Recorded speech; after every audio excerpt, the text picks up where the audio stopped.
Hello everyone, I'm Brian Croy Dragon, and welcome back to Cinderella Phenomenon. Oh jeez, if this was called Fair, Brown, and Trembling Phenomenon, that would be much longer. I watch as Waltz sets up a small booth on the street where I'd first seen him with Emma Lagney. Back then, I never thought I would see him again. It's nice to see you actively trying to break your curse. I shrug. I am not convinced this will work, but for faith in that if I partnered up with someone, I might be able to break my curse faster. So you chose to partner with me? His tone of voice startles me. He sounds both happy and sad. Was he lying when he said he wanted to help me? That everyone in the marching was willing to help me? Would you rather I pick someone else? No! I jumped at his sudden reaction. Waltz awkwardly clears his voice. I'll do everything I can to help you. Waltz heads for the back of the booth. I begin to follow him, but I'm forced to stop when he holds out his hand. You haven't had enough training to be my personal assistant yet, princess. What? I stare at him puzzled. I never said I wanted to be your personal assistant. And training? Why would one need training to assist with a children's show? You might just be able to snag a good deed if you agree to become my assistant, you know. There was a teasing twinkle in Waltz's eyes as he waved me off. How can you tell?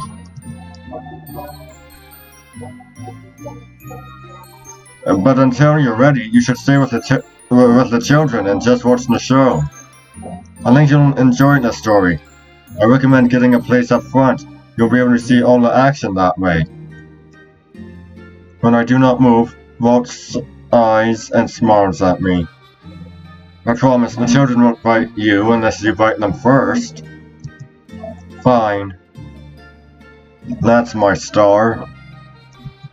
Star? He disappears around the back, leaving me alone.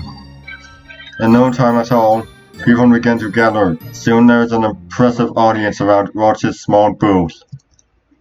I look at the group of children that are clustered as close as possible to the front. They are clearly excited for the show to start.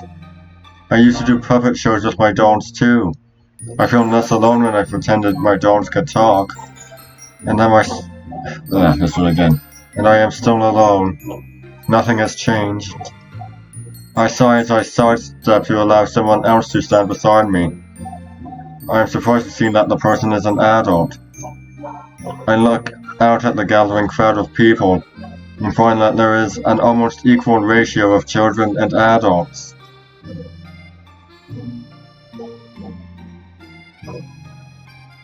Why would adults be at something as childish as a puppet show? Hello everyone!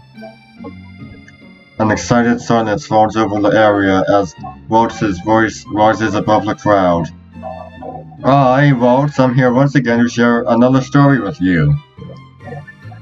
I hope you'll enjoy the show. Once upon a time there was a village whose people were always happy. But one day an evil witch found the village. The evil witch carried darkness deep in her heart. She was jealous of the townsfolk, who were filled with so much light and happiness. If I cannot be happy, the evil witch said, then no one can be happy. How overly dramatic. I almost jump when I feel a tug on my dress. I look down to see a little boy pulling at the hem of my skirt, though his eyes remain focused on the puppets. I don't like her. That witch, she's bad.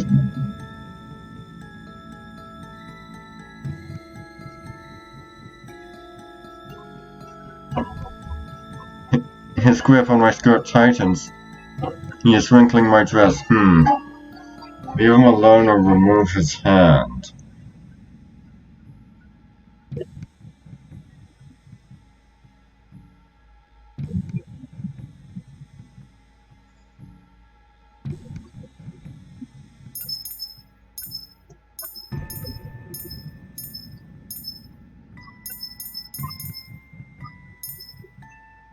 think this might be a bit more in character for her less early on. I reached down to pry the boy's hand off my skirt, but the boy moves faster than me. The moment I pull his hand away, he quickly refastens his grip, this time around my hand. Hey! The boy does not move his hand. In fact, his hold only tightens, so much so that I find it impossible to pull my hand away. There is no way I can make him let go without causing a scene. Now I'm going to be stuck holding the hand of a little boy I do not know until the end of the show. How did this happen? Darkness spread over the village. The people began to suffer. They forgot what happiness felt like. One villager decided to leave and find a good witch that would help save everyone from the evil witch. This villager knew it would be dangerous, for if he were discovered, the evil witch would certainly kill him and his family.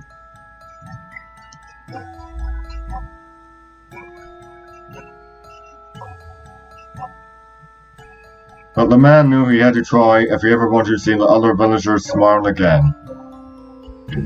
Many days later, the man finally returned with a good witch, whose heart was as filled with light as the evil witch's was filled with darkness. The good witch, unable to bear the sight of the villagers suffering, decided to help them. She cast a powerful spell that would send the evil witch away and save the village at the cost of her own life. Once the spell was cast, the darkness disappeared from the village. From this day, the people of the village are said to carry the good witch's light within them, and everyone lived happily ever after. But aren't all witches evil? That's simply not true. I've met a good witch, one with a heart more light and loving than any fairies. More of the children begin to ask questions. I sigh, unable to do anything except wait while Waltz is bombarded with questions. Thank you. The boy that took my hand gives it one last squeeze before running off to join his friends. What did he thank me for?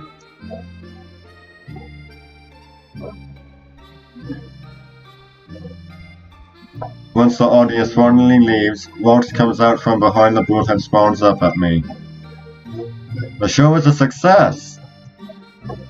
Princess? There was a boy. He thanked me even though I did nothing for him. The little boy who was with you? But you did do something. You held his hand. I did not want to. I realized that when I saw the annoyed look on your face. It would have been good of you to do it if you meant to calm him down. What? That boy was really frightened by the evil witch in the show. Oh, hey! I made the right choice. He thanks you because you held... He thanks you because you held his hand and stayed with him when he was scared. Sometimes just having someone beside you when you're afraid is enough. Having someone beside you? I think back on all the times I felt scared. Mother only told me to hide my fear and never to cry because it made me appear weak. I could never ask for help and the king was never there for me. Every time I was afraid, I was always alone. I shake off the memories and realize that Waltz is asking me a question. What did you think of the show? It was short and simple. That's it? I created that entire show, you know. Stories, characters, everything. It could have been better. You wound me. I have nothing more to say, and Waltz seems disheartened by my silence.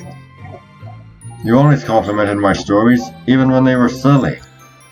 Waltz telling me stories? I do not recall such a thing. He makes it sound as if we've known each other for a long time. Before I can ask him for clarification, he changes the topic. You mind accompanying me to the toy shop before we head back? Do I have a choice? Waltz's lips quirk with a smile as he picks up his materials. You might have fun, Princess. Come on. This is the shop I went to before I was cursed. Feel free to look around, Princess. I won't be too long. I nod at him before walking over to the doll display. The dolls here are actually quite beautiful. But with the gold I have left, I wouldn't be able to afford even one. I miss my dolls. Papa, I want that one. The sound of a little girl's voice draws my attention. Aw, she's cute. I look around the store before spotting a little girl pointing at a big teddy bear. She looks expectantly at the man beside her. That must be her father. The man shakes his head, his eyes filled with regret. We can't afford that one, dear. Could you choose something else? The girl looks like she is on the verge of bawling. I back away, fearing that the child might throw a tantrum. Instead, she rubs at her eyes before looking up at her father with a slow smile. I understand. The man smiles and pats her head.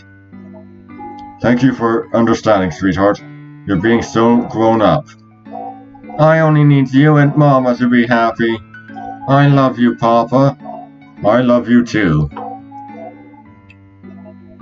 The king has never once told me that he loved me. He must be better off without me. Do I even belong in the palace anymore? Papa, look, the king! The moment I hear his title, I quickly rush from the toy shop. Hail the king! Long live the king! Hail King Gennaro! He is the first one I see, mounted on his favorite white stallion as he waves at everyone. I spot Ophelia Rod and Emma Lagney with him mimicking his motions. The king used to invite me to join him before, but I always declined. He always went out alone. Once a month, the king says that to check on the conditions of the kingdom in person. It is his way of bonding with the townsfolk. The Order of Caldera trails behind the royal family, with Sir Oldcaster at the head, but there is one particular person that is missing. It is strange that Fritz isn't here. The parade is an impressive sight. The crowds lining the streets become denser with each passing second. I weave around the mess of people in an attempt to get closer to the king. Thank you, everyone. He is smiling, a true smile. I have never seen him smile like that at me. A heaviness begins to weigh down my heart. Suddenly it becomes harder to breathe. Please look this way. Please look at me. The king is looking happier these days, isn't he? I don't think I've ever seen him so joyful. It must be his family. Happier? All I want is for the king to look at me, to see me. But he does not so much as glance my way once. I stare at the ground with bleary eyes. He's happy without me. I return to the toy shop with a heavy heart. The little girl from earlier is standing with her father by the door. He ruffles her hair before holding his hand out to her with a smile. She takes it with a giggle, and the two walk off together. A hot ache sinks through my blood as I watch them leave. Is this jealousy? I reach up and clutch at my chest. My heartbeats feel painful. This is a terrible feeling. Princess? Miranda? I stare at Waltz, temporarily stunned by the fact that he called me by my name and not my title. Are you okay? Despite myself, I find my eyes drawn back to the little girl and her father as they stand just outside the door to this toy shop.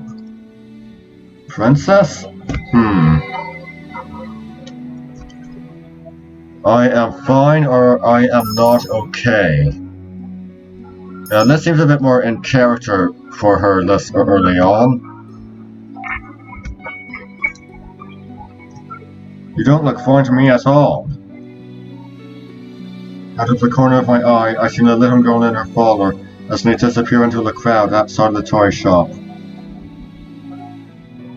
I am. You don't act tough, even though you're hurting inside. I am not. Here. What is this for? In case you suddenly feel like crying. I am not going to cry. I am not that weak. Waltz frowns when I do not take the handkerchief from him. He puts it back into his pocket with a shake of his head. Looks like I made the right call. Crying doesn't make you weak, princess. Waltz's gaze moves to the set of teddy bears displayed on... Waltz's gaze moves to the set of teddy bears displayed on one of the shelves. He is quiet for a few moments before he speaks. What the hell is that? Is that a taxidermy bird? I don't think I've ever noticed that before. He's affected by the curse. What? The king. He can't remember you because of the curse. That doesn't mean he never cared about you. That's the reason you look so down, right? I was looking outside. I saw the way you looked at him. Doesn't he know that it's rude to stare? Oh, and how did I look? Hurt. I turn away before Waltz can see the frustration on my face. He loves you, more than you'll ever know. And how would you know that? You don't know him at all. Everyone has their own ways of expressing their love. I'm sure he has his own ways. By not being there when I needed him, he has never acted like a father to me. Princess, don't pretend you know what my life at the palace is like, Waltz.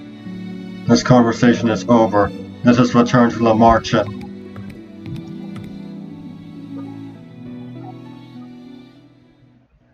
Look at what I drew!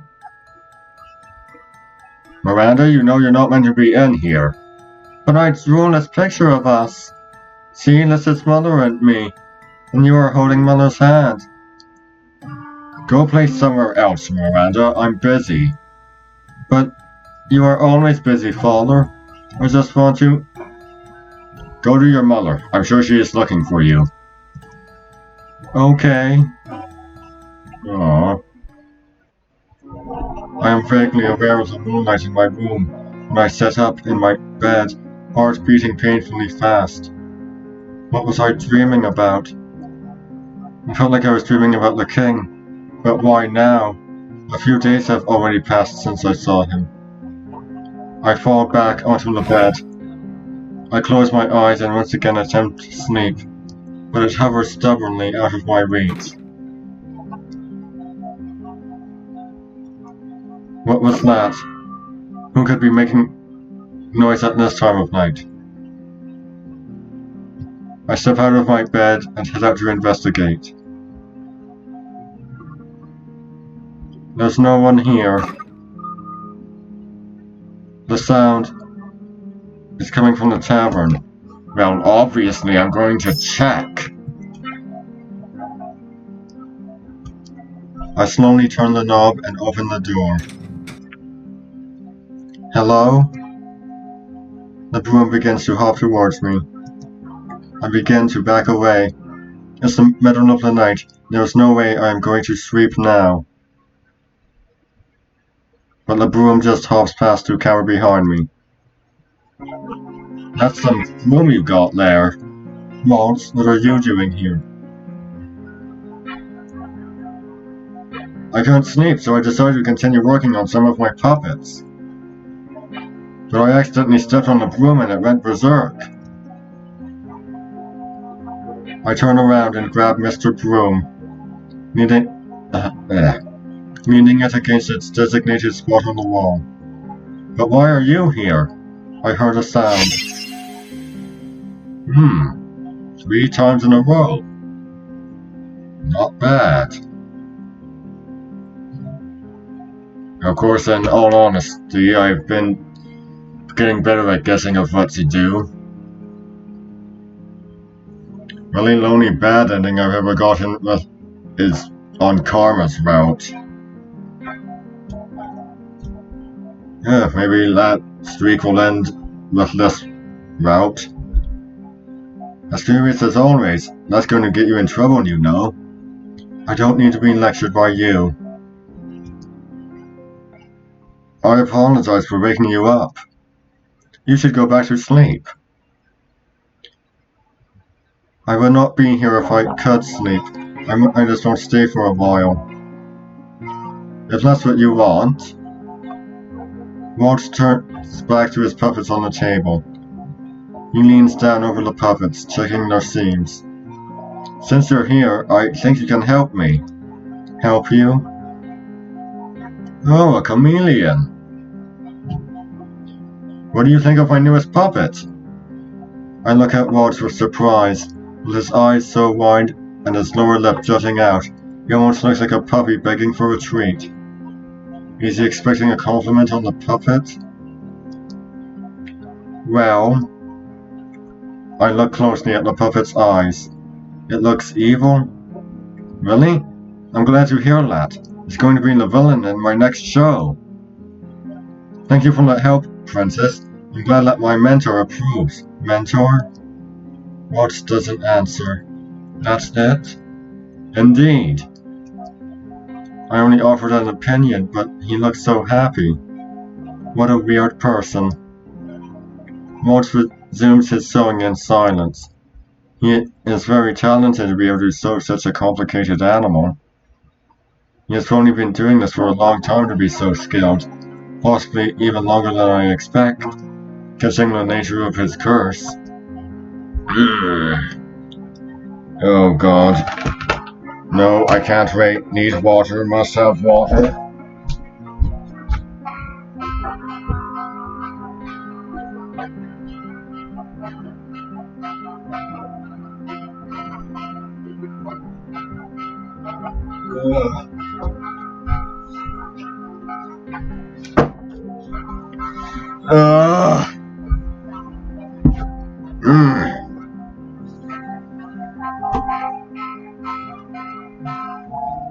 Okay. Okay. Let's carry on. You look like you've got something on your mind, Princess. Well, you have never actually told me how to break your curse. Ah, I guess I haven't. Waltz clears his throat as he goes back to his sewing. I need to find Tinkerbell in Neverland. Oh, right, you don't know the story. Mother burned all the fairy tale books in the palace before I could read most of them. And nobody would tell me any of the stories. Mother always forbid me from talking about them. Peter Pan is the story of a boy who never grows up.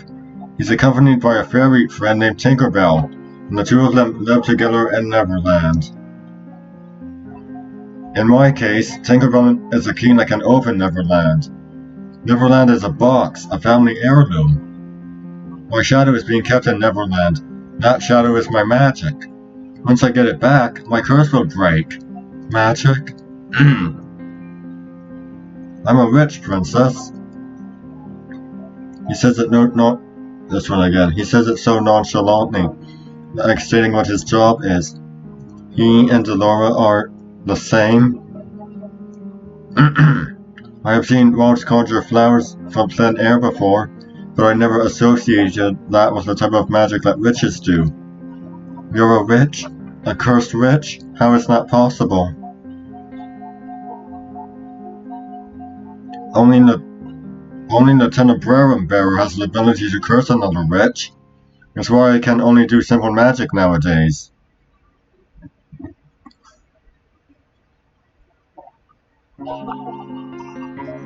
If I ever want to cast proper spells again, I'm going to need to find Tinkerbell in Neverland. You don't know where Tinkerbell and Neverland are? No, I don't. Does that mean you're stuck in this form forever? How about a story? I feel an annoyance begin to simmer inside of me. Why do you do that? You change the subject to purposefully avoid answering me. No, that's not it, Princess. I'm trying to explain, and I think a story is the best way for me to do that. I am silent as Waltz reaches into his box of puppets. He pulls out two of them, motions for me to... This one again. He pulls out two of them and motions for me to sit in front of him. He holds out a puppet, and I can tell he intends for me to wear it on my head. My feelings on the subject must show on my face, but Waltz is resolute. Please? Please? Okay, hold on. When I get less dehydrated, my bones in my neck start to crack.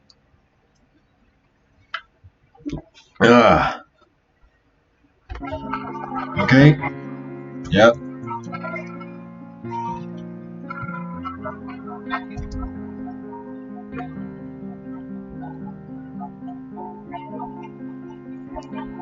Please? I do not know what this will achieve, but maybe this way I'll finally get some answers. Fine.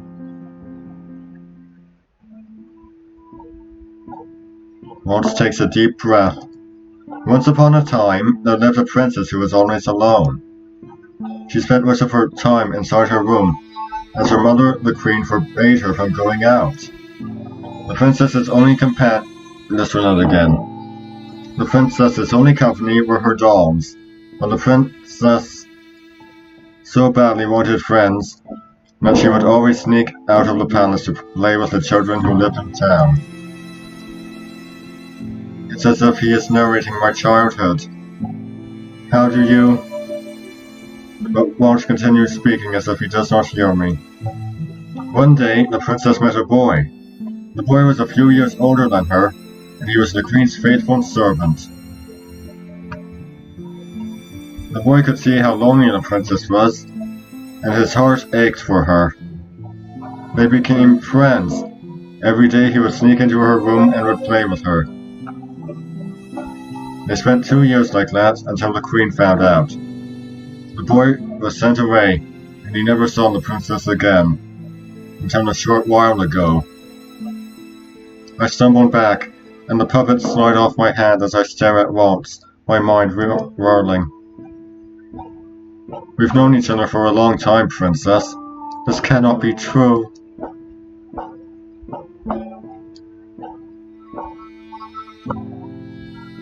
Waltz looks at me again, his expression full of melancholy. I always see that look. He wears it even when he is happy. He seems to carry that sadness with him wherever he goes. We were friends. I never had any friends I would have remembered. That's what you remember. Your memories have holes in them. Gaps that you can't explain.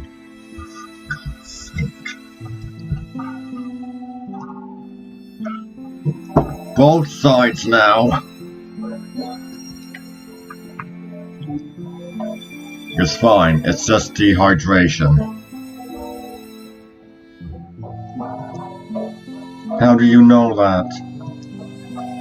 Because I was there when the Queen ordered that some of your memories be erased. Mother? But why? I don't believe you. I don't believe any of this. Oh, for goodness sake.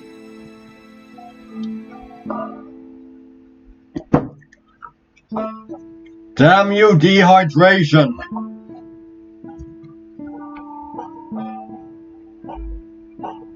I didn't expect you to believe me.